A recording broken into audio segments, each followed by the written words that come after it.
kicking off the UN Disarmament Week and the Count the Nuclear Weapons Money campaign. We are here with a nuclear expert, and I leave the floor to Alan Ware, that will be the moderator this morning. So thank you everybody for coming. Thank you very much, Saton, and thank you for joining us. I'm Alan Ware from... It's on? I want to introduce the campaign, and then I'll introduce our four speakers. The campaign is Move the Nuclear Weapons Money, which is a campaign to look at to follow the nuclear weapons money. And this is a key factor in the continuing and even expanding nuclear arms race, is the financing and those who are profiting from nuclear weapons and the opportunity cost that is. So the campaign is looking at the nuclear weapons budgets, which is $100 billion per year, or the budget for $1 trillion over the next 10 years. And it's looking at cutting the budgets, but also looking at investments, because much of that money is going to public corporations, and there are investors in those, whether they be governments, sovereign wealth funds, pension funds, city funds, university funds, banks, or individual investors. And more investors can make a choice on where they are investing, and whether they're investing in destructive enterprises like nuclear weapons and fossil fuels, or whether they instead are investing in impact investment or in ESG, environment, social and governance investments. So that's part of what the campaign is looking at doing, is encouraging investors all across those fields to divest from the worst things, nuclear weapons and fossil fuels, and invest wisely. And we're working with parliamentarians who are doing this at the federal level, but also working with mayors and city councillors, and working with religious organisations, working with university students in order to build this campaign across different sectors. Then this week we're doing a public education initiative to highlight this campaign and what people can do, and that's called Count the Nuclear Weapons Money. So with that, I'll pass on to Vanda Proskova from Czech Republic, who's a university student, who's also the deputy chair of the Prague Vision Institute for Sustainable Security, and she will talk to you about what the Count the Nuclear Weapons Money public education and awareness initiative is, which starts today. Vanda. Thank you. Good morning, everyone. So I'd like to briefly introduce Count the Money before we actually start the counting officially here. As it will probably be mentioned multiple times after me, the budget for the next 10 years to spend on the nuclear weapons by the 9 nuclear countries is $1 trillion US. So to stress this issue out, we've joined forces with the World Future Council, Parliamentarians for Nuclear Non-Proliferation and Disarmament, and the Peace Accelerators to work on Count the Nuclear Weapons Money action. So it's a week-long action that will show the scale of this $1 trillion investment. How we will do that, we'll be counting for 7 days and 7 nights by hand. We'll count 1 million mock US dollar notes, each of $1 million US dollar value. You all have them in your folders, so you can check them out. While doing that, we'll be highlighting how the money should be spent instead. So every counter that will join us will be able to symbolically reallocate the money to one of the Sustainable Development Goals of their choice. Anyone can join us here in New York in the hub, which is located on the 504 West and 22nd Street in Chelsea. But I'm very happy to announce that this is not just a local action. We're taking this on a whole global level. We're being joined by not just parliamentarians and other politicians and activists, we're also being joined by youth and students really globally. We have multiple satellite countings. Just to mention a few, we'll be counting in London, the UK on the 26th of October. We have 4 countings in New Mexico here in the US, starting today and going on till the 28th. We'll also do a counting in Philadelphia today, and we've already started and actually concluded a counting in Wellington, New Zealand at their local parliament. So it really is a global action, and we're really happy to share that with you today. Well, thank you very much, Vanda. And before I introduce the other speakers, we're going to officially start the counting of the nuclear weapons money. We have three of the core members of the core counting team. There's a team of 4 of us who will be counting the money over the 7 days and 7 nights, and then we're inviting members of the public and others to join to count for 10 minutes, half an hour, or whatever. So Vanda is one of the core team members. Also Christopher Salata, who's over in the corner there, is one of the other core team members. And Christopher is the co-founder of Peace Accelerators, which is managing the Count the Nuclear Weapons Money project. So with that, Vanda and Christopher are going to start the counting, and this is the official start to the counting of the nuclear weapons money. So go, start. Vanda will still stay on the panel though to answer any questions.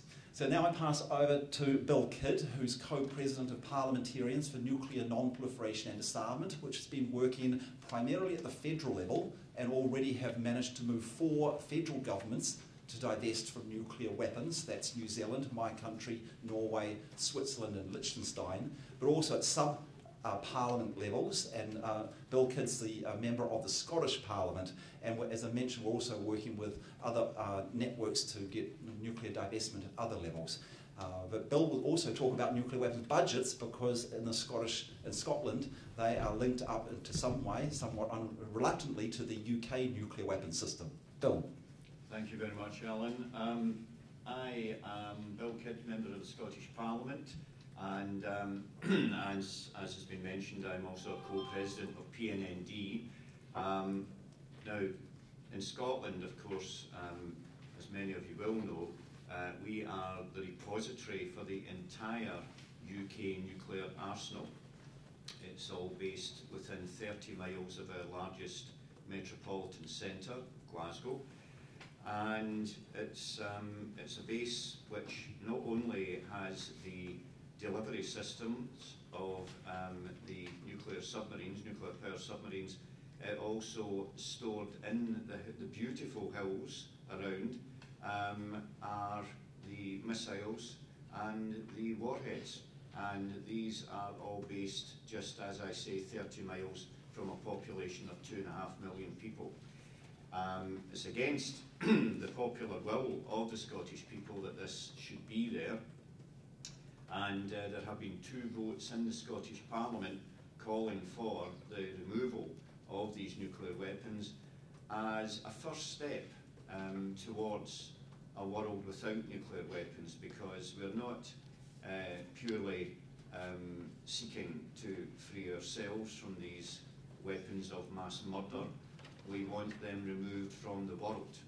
Now, when they are removed from Scotland, as we believe they will be once Scotland regains its independence, but when they are removed, we know for a fact that there is nowhere else within the UK for them to be stationed, and that would lead to the UK ceasing to be a nuclear weapons state. So that, we think, is a great step forward, and it will happen in the not too distant future. And one of the reasons behind, apart from the fact that these are weapons of moral cowardice, we also know that the UK Government's Ministry of Defence own figures show that the replacement, the Trident upgrade, which is planned, will cost, as an equivalent of $270 billion. Now, that money has been allocated for the Trident upgrade, and it's been allocated to be spent in order to replace Trident up until 2050, which the plan is that they are not looking to follow the NPT's aims, but that they wish to continue well into the future to be a nuclear weapons state. Meanwhile, there's an increase in food bank use. Food banks are places where communities and organisations, charitable organisations, supply food and other necessary items to those people who are living in the growing poverty which we are experiencing. And meanwhile also, the UK plans cuts to its international aid budget, even as we see a growth in starvation and poverty around the world. Now, when you've got 9 million people in danger of starvation living in the Yemen as it stands at the moment, the idea that you would rather spend money rather than improving their lives and saving them from the threat of starvation, you would rather put it into nuclear weapons is an utter disgrace as far as any civilised country would care to think. The Scottish Government has campaigned strongly against this and will continue to do so. The UK Government is thrilled to the whole idea of continuing with nuclear weapons well into the future. We believe that populations and their representative politicians, their parliamentarians across the globe, should be consulted first and foremost on what they would like to see this huge amount of money be spent on, rather than, and that should be the global solutions which are planned by the United Nations, we would rather that than that they were spent further on the upgrading and renewal of Trident, son of Trident as we call it, because the idea is that this is not going to end at any time soon unless the people have the choice. And at the moment the people don't have, but we will. Thank you. Thank you, Bill, and we're very pleased that we have with us today Monica Perkins from 350newyorkcity.org. As I mentioned before, our campaign is making the connections between climate protection and nuclear disarmament, the two key existential threats to humanity, and we're working together at times on divestment actions. Already the 350.org has had a lot of success on fossil fuel divestment. So Margaret, sorry. Good morning, everybody, and thank you for inviting a climate group to this Disarmament conference. So 350 NYC is a local group of grassroots climate activists, and we focalise on mobilising the local community primarily to support policies that will result in the adoption of a carbon-free energy economy. And New York, as many of you are aware, New York State just adopted one of the most ambitious transitions to clean energy in the United States, which is aimed at reducing carbon emissions by 50% by 2030 and 80% by 2045. And we strongly support, of course, the Move the Money campaign and hope that some of that money ends up in building up this huge infrastructure that the whole world needs to transition to clean energy. As we had heard during Climate Week here, by specifically Greta Thunberg, this transition to clean energy must start now, and it must be on a massive scale. We have to admit that this transition has been very feeble in most countries, particularly in the United States and Canada, unfortunately. And the resistance to this transition is spearheaded by the powerful international multinational fossil fuel corporations and petrostates. They have dictated energy policy in all the world's governments for the last 40 years and beyond that. In addition, they have spread disinformation. We just saw yesterday disinformation on the climate crisis. They had the information 40 years ago. Exxon knew 40 years ago. They actually had the best scientists working on climate change at that time. And they predicted everything that has happened in the last 10 years in terms of increase in global warming, extreme weather events, melting of the ice caps and so on. And yesterday we saw Trish James, the Attorney General for New York State, open up a new case against Exxon. And this will hopefully reveal the original research that they produced in the 70s, predicting what we see now. They hid this research, they kept it from the public, and even worse, they twisted it around and created a disinformation campaign. So, as Alan has indicated, pressuring investors to divest from fossil fuels is one chink in the armor of the fossil fuel companies. Right now, there has been significant divestment from fossil fuels. It's estimated that $1 trillion has been divested already from fossil fuel companies internationally, including sovereign states. Norway is planning to divest their sovereign investment fund. We've seen major universities, church groups, and New York City has committed to divest their pension fund by 2024. At least 3 of the 5 pension funds, to be technically correct. 2 of them are staying out of that currently. This involves $5 billion investments in fossil fuel companies out of a total of $180 billion in their pension funds. Many other cities worldwide have followed suit. A few major. I think London is in the process of at least investigating this transition, this divestment. So just to finish up, as Alan said, the most obvious threat to peaceful existence of the 7.5 billion people on planet Earth right now is the climate crisis, which we're in the early stages of, and nuclear weapons. We have the solutions to eliminate both those threats. The solutions to climate change are technically straightforward. They're not difficult solutions. And investing in wind and solar, battery storage are there. The solutions are there. It's just a matter of political will to make sure that those solutions are put in place, and more importantly, that the money is put in place. And no better place for that money to come from than is nuclear weapons, or the loss of production of nuclear weapons. Thank you. Thank you, Margaret. And as Margaret said, New York City Council has already adopted a resolution and a plan to phase out the investments of the city's pension funds in fossil fuels.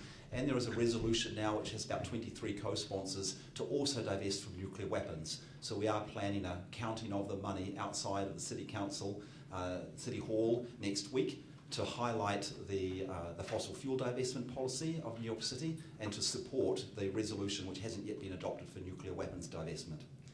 Our final speaker is Curtis Raynald, who's the Senior Advisor to the Hay Institute of Human Security in Practice, and he's a former Secretary of the UN Secretary General's Advisory Board on Disarmament Matters. Ambassador Raynald. Thank you, William. Thank you for this introduction. And as Aileen was saying, prior to my retirement from the United Nations in 2016, I was the Secretary of the Secretary General's Advisory Board on Disarmament Matters and the Political Affairs Officer in the Office for Disarmament Affairs. I am now a Senior Advisor at the Hay Institute Human Security in Practice, which is a small think tank.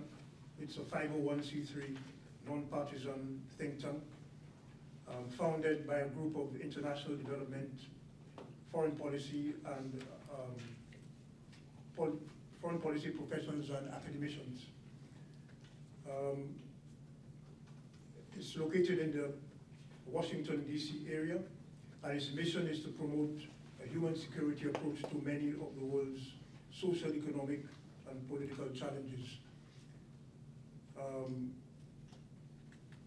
I will be speaking a bit about the UN and its role in promoting disarmament.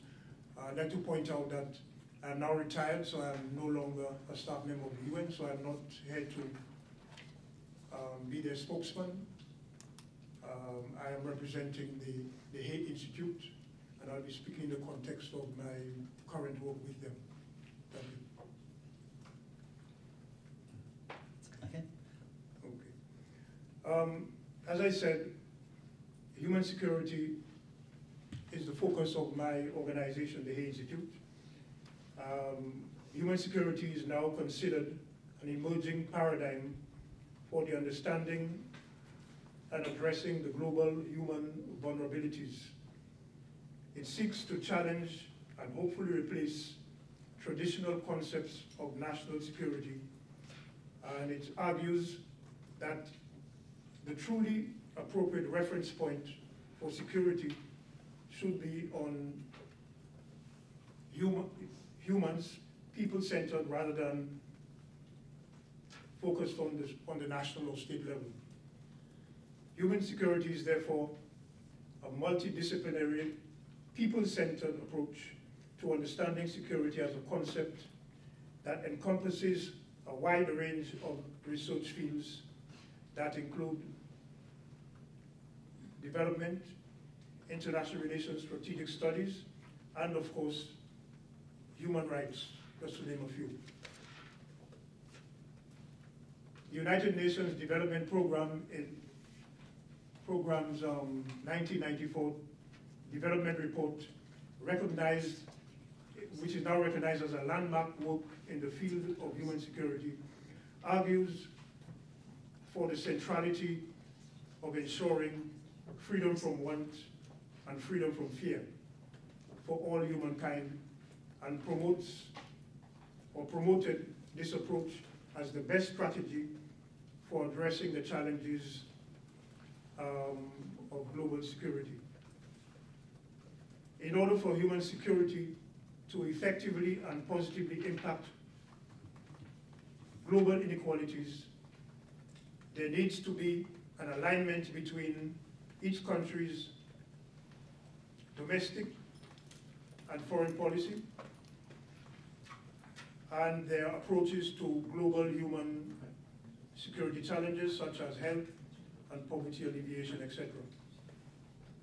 As we all know, the interest of the state has continued to supplant the interests of the people, both domestically and globally.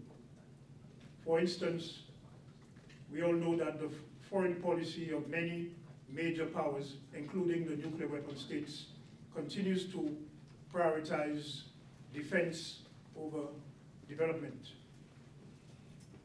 The United Nations has established a couple of years ago a human security unit to address the growing recognition that growing recognition of the central role of human security as a new paradigm. It supports educational programs and coordinates efforts to mainstream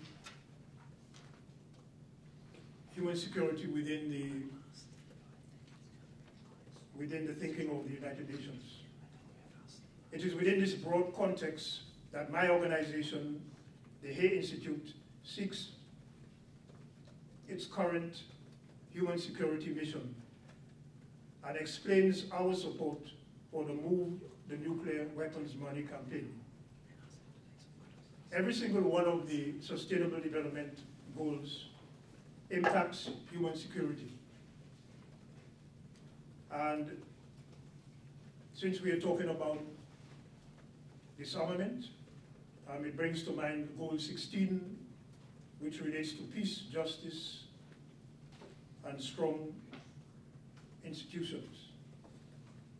This now brings me to nuclear disarmament and the role of the United Nations. So allow me to speak a little bit on the United Nations vision for disarmament. The United Nations, first and foremost, seeks to promote a global norms of disarmament as contained in existing treaties, instruments, and other multilateral arrangements. According to the United Nations, these global norms are vital to the sustainable development, quality of life, and ultimately form that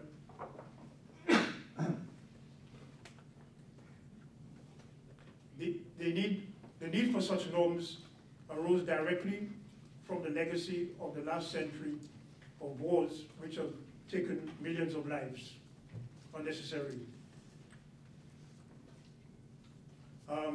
The majority of the UN member states believe that the potential effects of the use of weapons of mass destruction, especially nuclear weapons, calls for their elimination.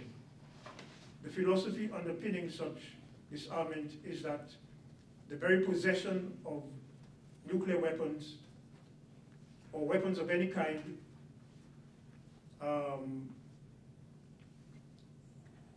entails the risk of their use.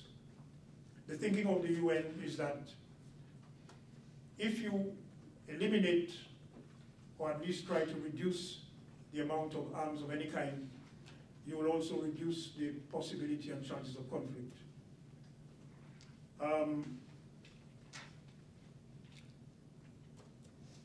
At this point, I'd like to refer to Mr. Kofi Annan, the former Secretary General of the United Nations. He often acknowledged that disarmament by itself cannot ensure domestic or international peace and security, and that the root causes of conflict must also be effectively addressed through preventive measures in order for disarmament and peace to be sustainable. The elimination of weapons of mass destruction, illicit arms trafficking, and weapon stockpiles would greatly advance both peace and development goals, and should always be pursued in parallel with preventive measures addressing the root causes of conflict. Mr. Annan was always a passionate advocate for nuclear disarmament, and in a speech delivered at Princeton University in November 2006, he outlined how the major obstacles to progress and on the issue of nuclear weapons. He pointed to a total lack of any common strategy among nations who were divided into two camps: those advocating for non-proliferation, that is the nuclear weapon possessing states, and those promoting disarmament, that is the rest. Each side, he said, waits for the other to move first. The result is, he said, was that mutually assured destruction has been replaced by mutually assured paralysis. Today, trillions of dollars are being allocated for the manufacture, update, modernization, and maintenance of nuclear weapons and their arsenals. And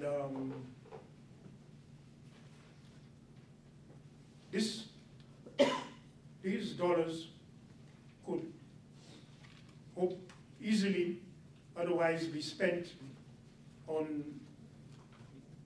key indicators of development like health and poverty alleviation.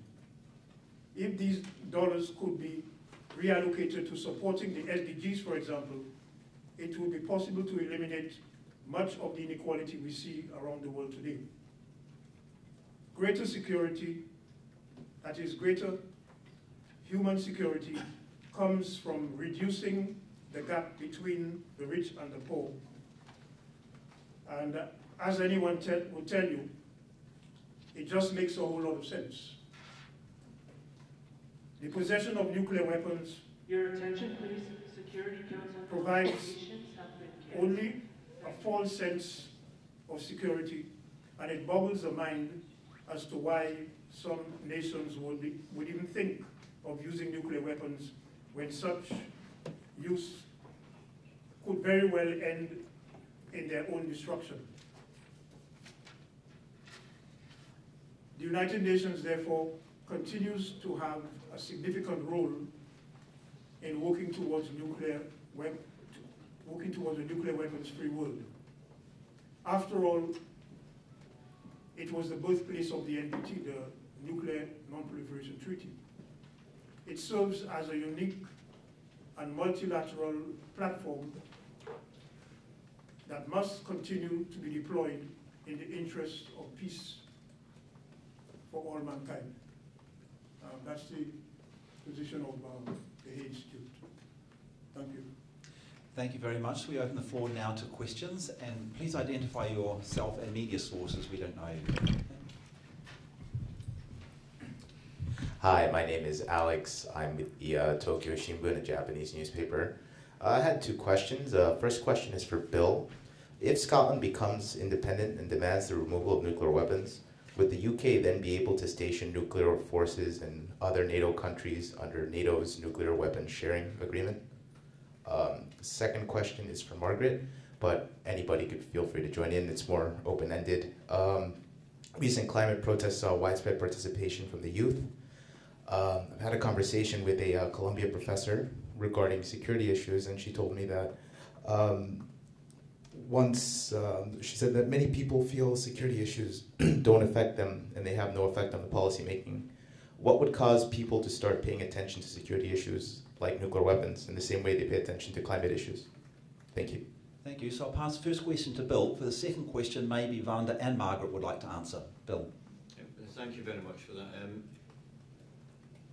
Scotland's attaining of re-independence would actually, the policy which has been stated both by the Scottish Government and actually by the entire Parliament, obviously with some disagreement amongst some more unionist members. We believe that Scotland should not be a nuclear repository, and that the nuclear weapons would be removed safely and quickly as possible. And we have actually done research into this, which would mean that Scotland should be able to achieve this within 3 years following independence. What the UK would then do with the nuclear weapons would be really very little to do with Scotland. However, I do understand the question in terms of what would happen to them. As I say, there would be nowhere else in the UK geographically that these could be stationed. The proposals which have been suggested are that they could be brought back over to Georgia in the United States, because in actual fact the warheads for these weapons are actually rented from the United States, and therefore they would not be breaking any code under the NPT to have them brought back over and stationed here. But the idea that the United States would want that to take place seems rather unlikely. The alternative, other than that, that's been mentioned, is that they could be stationed in Ile-de-France, which is an island just off Brittany in northwest France. The very idea that London would want its nuclear weapons to be stationed in France seems rather unlikely for many reasons, and in fact it just wouldn't happen.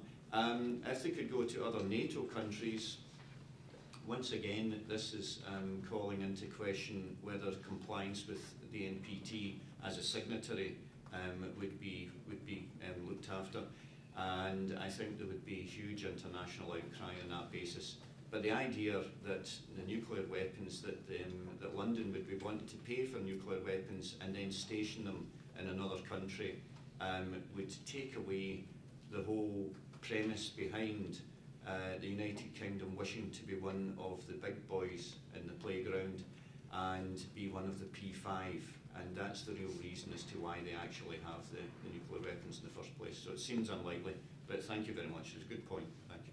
And the entire UK fleet is a submarine-based fleet, so it would have to be some country, if it was at all feasible, which would have the ports to be able to do that, and that's another barrier to something like that happening. But I think the key things that Bill mentioned are quite correct.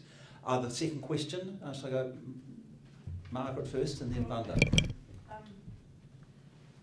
The question was, what will it take for people to become aware of the nuclear risk that they have with the climate risk? Well, most people who work in the climate movement think that most people aren't aware of the risk of climate. It's a very small percentage. I mean, we said 7.5 million people demonstrated a couple of weeks ago, but when you think there's 7.5 billion people in the world, it's still a very small percentage. But it's great that the youth have taken this movement over, because my generation certainly wasn't making any impression or progress, and they're committed, they're passionate, and informed, and I think that they are going to get the job done. So that's good. But unfortunately, we always talk in the climate movement that nothing really happens unless there is a disaster, personal disaster that people can relate to, whether it's something in their community or they see on TV or they know people in that area. And we've seen a big increase in the awareness or acceptance of climate change in the United United States in the last couple of years, but that's because we've had these huge hurricanes, particularly Sandy in New York City, and the 6th anniversary of Hurricane Sandy is actually next Tuesday, and there will be demonstrations throughout the city to commemorate that. And so we hate to think that there will be a nuclear disaster, but we've come close since we've had President Trump in power, and the horror to think that someone of his instability has access to the nuclear codes. I think that does give people reason to think about the nuclear arsenal. So that that's not going to be enough. Unfortunately, we're probably going to have some kind of disaster or near disaster for people to wake up. Vanda's going to add something. Okay, just very quickly. I don't think it's true that the youth completely neglects the topic of peace. I think the youth is interested in the topic. For example, we were working with many and multiple, especially university students on Calm the Nuclear Weapons Money or other projects. We're counting tomorrow, actually, with Fridays for the Future. Prague Vision has just hosted a conference in Prague with a great student turnout. So I really don't think that the youth is not interested in the topic, but I believe that we should increase the media coverage of the issue and have more public actions exactly like this one, because I really truly believe that students are interested in the topic. And then of course, peace education, but that's a whole other issue for a longer talk. Thank you. Thank you very much, Edith Lederer from the Associated Press. I have a very simple question. How do you come up with the figure of $1 trillion, and can you break it down country by country? So I'll start with that one. So Brookings Institute has done some of the research on this, as also has the Global Zero. The figures are based primarily on publicly available information. That's easier in some countries than others. So in the United States, it's not too difficult because Congress has overseen the budget and has to authorize the budget allocations. So in the United States, it's not that difficult to be able to get the budget figures. It's a little more difficult in Russia and in China, but the figures that come up with different organizations and research institutes doing them seem to coincide. So that's where the $100 billion per year approximately and $1 trillion over the 10 years seems to be consistent across the different organizations that are doing the research. In the United States, that part of the United States figure, of course, comes from the Congressional Budget Office, which does the oversight of the US nuclear weapons budget. Yeah. And yes, it is divided into countries. The United States and the United States is around about 50, just over 50% of the global nuclear weapons budget. The other ones make up the rest. So there are 9 nuclear armed states altogether that are spending on this. Can we get a breakdown of how much is Russia, China, the UK, France, etc.? Yeah, the best one of that is the Nuclear Notebook, has got that breakdown of figures. Well, Edie, we can get it to you, Alan. You can get it to me. We can send it to you, sure. Sorry. Thank you. Thank you for this briefing. It's very interesting. The beautiful collaboration between nuclear disarmament and climate change. My name is Sato from Japanese NHK. My question is to the Ms. Perkins. So you are the representative of the 350. According to your website, yeah, it entailed over 180, more than 180 countries. Are you activate your worldwide network in order to execute this campaign? To support this campaign? Is your organization activate to using your global network, including Japan? No, it hasn't. Just in New York? Just in New York, and that's a failure of our organisation. I mean, we are strictly focused on climate change, but we do have representatives in 180 countries. They work primarily independently of the US group, but they do have some interactions. And like there'll be a campaign and the United States will support them. So just say the number of countries that... There are, if you go on the website, what you said is correct. There are 180 countries that do have a person. Some of them it's just one person, but they do have a presence in those 180 countries. Thank you. At the back. Thank you very much. My name is Manoj Rizal. I am from Subasanchar Media, Nepal. And my question is it possible to totally eliminate nuclear weapons, especially when there are rogue countries like North Korea who are posing a global threat and posing threat to peace and security? So how do you view nuclear weapons elimination in terms of countries like North Korea? Thank you. Bill, did you want to start on this one? Yeah. And then I'll follow up. Yes, certainly. Okay, and thank you very much for that question, because it is very relevant to many, many people's thoughts. They think, you know, what if we get rid of them but other people don't, and etc. North Korea is an interesting situation, obviously, in as much as there has been many, many years of failure in diplomacy in the Korean Peninsula, and 60 years, and this has led to a situation where it looked, and I'm not making any excuse for the North Korean regime, but it probably looked to them that because other regimes around the world were being attacked from outside, that they would have to do something that would keep them, as far as they were concerned, safe, because no one has attacked another nuclear weapons holding country with the threat of nuclear weapons. So there's this idea that mutual assured destruction, the danger to other countries' to other countries' populations should they invade a country which has nuclear weapons, would be something to be afraid of. Whether North Korea is in a position to actually use them or not, the systems which they have developed, is a moot point at the moment. And it is necessary to have proper diplomatic relations with every country in the world in order to remove this threat.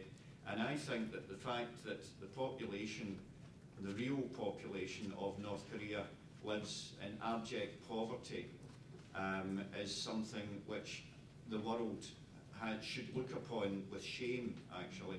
They've allowed this to take place, and they've allowed the circumstances of a dictatorial regime to achieve this, because they would not have any kind of diplomatic relations with that country. And that has led us to this point now where people are afraid that they may develop a proper nuclear weapons system which they could potentially use.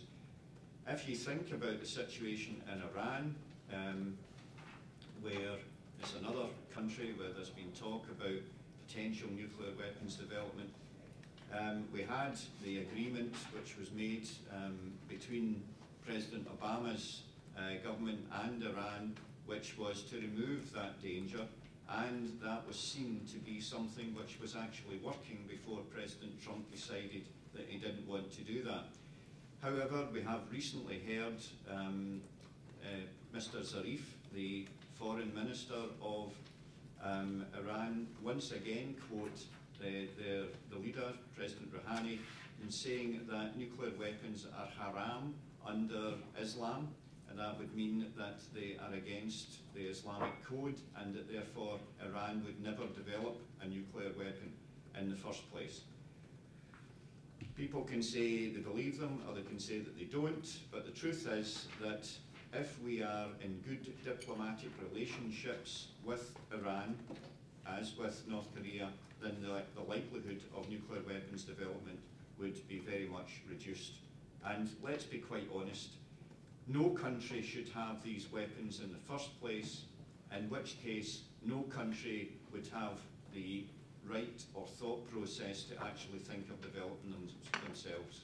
So The P5 can't hold themselves up as being the only civilized people in the world because they are the only ones who are allowed to hold nuclear weapons. If you are really civilized, you would never ever think of having nuclear weapons in the first place. I hope that is a long and roundabout way of saying nuclear weapons are bad, and let's have diplomacy in order to reduce and get rid of them. Thank you, Bill. I'm going to give 5 quick points to say why it's possible to eliminate nuclear weapons. Firstly, the majority of countries in the world have already decided that they don't need nuclear weapons for their security, regardless of whether or not others have nuclear weapons. So that's the majority of the members of the Non-Proliferation Treaty have joined as non-nuclear states. Also, some of those countries used to rely on nuclear weapons but have given up that reliance, either possessing them like South Africa, or hosting them like Kazakhstan, Ukraine, Belarus, or being under extended nuclear deterrence relationships, being protected or defended by nuclear weapons like New Zealand and my country, and have given that up. So we can see there can be a transition from relying on nuclear weapons to not relying on nuclear weapons. Thirdly, even those countries that have nuclear weapons have agreed, have got a legal obligation, have accepted a legal obligation for the elimination of nuclear weapons. That's Article 6 of the Non-Proliferation Treaty. Or for those countries which aren't in the NPT, it's actually supporting UN resolutions on the complete elimination of nuclear weapons. So there's not one country, including the nuclear armed states, that says that it's impossible to get rid of nuclear weapons. Their argument is we can't do it now. The political difficulties can't be overcome. Some of the issues they come up with, we believe, can be resolved. Bill's talked about some of those. Diplomacy to resolve the security issues which give rise to them relying on nuclear deterrence, and how to resolve those diplomatic issues. And the other one is verification and enforcement of an agreement like a nuclear weapons convention. And that's been demonstrated in the Model Nuclear Weapons Convention, which the previous UN Secretary General circulated, showing how it would be possible to implement, verify and enforce a nuclear agreement. So for those reasons, we believe it is possible to eliminate nuclear weapons. What are the barriers? Well, one of the key barriers is the vested financial interest in the continuing nuclear arms race. And that's an area that hasn't been addressed sufficiently, and that's why we're doing this campaign. Yes? Thank you, Ellen, and thank you for this briefing. I'm sorry I came late. I thought this was going to be in the press briefing room, and I finally found out it was here. I think you and I have probably discussed this before, but I have repeatedly, constantly, when they were pleading for money to fund the SDGs, talking about appropriate taxation and this, that, and the next thing, I have repeatedly brought up the amount of money, the trillions of dollars spent on nuclear weapons could fund the entire SDGs without hesitation. I have been told unofficially that this, what would appear to be a simple resolution, goes against certain interests, which Alan, I think, made perfectly clear. It's profitable, building weapons and nuclear weapons. So what can be done to change that mindset, to say, the SDGs are failing everywhere. The Secretary General admits that. They don't have the money, and yet the money is there in means of destroying countries. And I do have one comment I wanted to make about the abject poverty in North Korea. I have been to North Korea, and I do not for an instant consider them a threat. I think the abject poverty has been exacerbated unconscionably by the Security Council sanctions, and for that the United Nations should be ashamed. It is not the result of a socialist economic system. It's the result of an attempt to destroy that system, and it's what I did see before the last 3 sets of sanctions was very impressive from a humanitarian point of view. So there's one third point I wanted to make. I understand that this is linked to climate change, but we may have maybe 5 or 10 years to prevent the going over the tipping point for climate change. But one nuclear exchange could cause nuclear winter, which would instantaneously destroy everything. And I believe this is something that the Pakistani Prime Minister raised as a real danger between India and Pakistan at this point, that there could be a nuclear exchange. So where in the level of priorities in the climate issue is nuclear winter? It does seem to be ignored these days, but I was talking to Jonathan recently, who sent me to someone else. Where is nuclear winter in the priorities of all of this? Well, thank you very much. A quick comment from me, and then I'll open up to someone else. I think you weren't here when Margaret was speaking about the cooperation that's been happening, and I mentioned also between the climate movement, and particularly the fossil fuel divestment campaign, and the Move the Nuclear Weapons Money campaign, where we are highlighting the connections between the climate issue and nuclear disarmament. There are climate activists are becoming aware that there are two key existential threats to humanity. There are others as well, but the climate and the nuclear weapon ones are key ones. And there is a lot of cooperation. So for example, in Germany, where we've got a lot of divestment happening at the city and state level, with I think about 16 resolutions now adopted at those level on divestment, most of them are divestment from both fossil fuels and nuclear weapons. Not all of them, but most of them. So there's a lot of cooperation between the movements that is happening there. It's starting here also, where it's 350.org, and we are working with the City Hall in New York. They've already adopted the resolution to divest from fossil fuels, and now building on that, we've got a resolution in the City Council in New York on divestment from nuclear weapons, and 350nyc.org and 350.org wider are both supportive of that. So we're working cooperatively on these. I'll open up to maybe Curtis, if you've got any comments on the other question, the first question asked, I think, which was how do you help shift this change, which you mentioned in the UN, where there isn't yet enough support for this issue of shifting funding from the military, including nuclear weapons, to SDGs, and whether you had any thoughts on how that could be improved in the UN system. Thank you, Ellen. I agree with the previous speaker that one could very easily solve most of the problems of inequality in the world at various levels by reallocating the funds that are spent on nuclear weapons. However, as I like to point out to people who criticize the UN, is that the UN is made up of about 196 different states. They all have their own particular interests. Those who have nuclear weapons want to hold on to them, while the other side, as Kofi Annan spoke about, they ask for complete and total disarmament.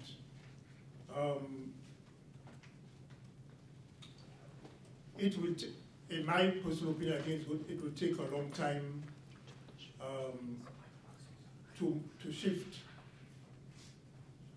the thinking of states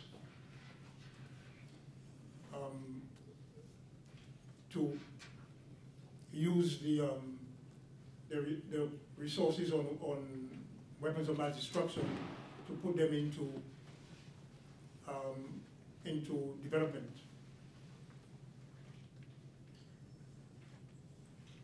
It's going to take a long time. I think one of the key approaches that you can deploy is through outreach to young people. Because if you are able to convince young people whose minds are more receptive to that kind of thinking. Eventually the old guard will eventually fade away, and it'll be possible to